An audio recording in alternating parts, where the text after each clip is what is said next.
তাই গাছ থেকে আজকে নামাবো। গাছ থেকে এখন মিষ্টি কুমড়া নামানো হবে। এই যে দেখুন কত বড় হয়েছে কুমড়াটা, দেখি কাটো, তারপরে বের নিচে এনে দেখি কত বড় হয়েছে। হ্যাঁ 4 কেজি মনে হয় হবে। এই যে আমি কাটার জন্য ওদের কাছে মিষ্টি আমি যদি পড়ে যাই। এতক্ষণ লাগছে কেন, কাটতে পারতেছ না নাকি? হ্যাঁ তা কাটাও তো একটা কঠিন, স্যারের বারে দেখিস কেমন লাগে কেটে, মানুষ পড়ে যাবো কিন্তু। ওরে বাবা রে, এই কি বড় মিষ্টি কুমড়া হলো রে।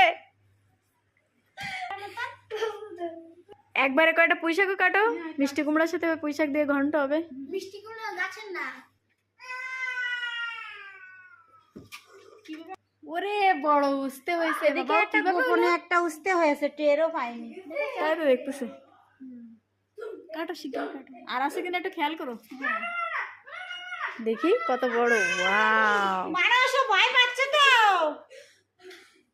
কত বড় উস্তেটা, পছন্দ।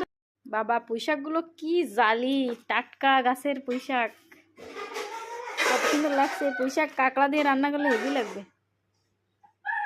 এসছে উস্তে, দুটো উস্তে হলো গাছের, আরে একটা কুমড়া।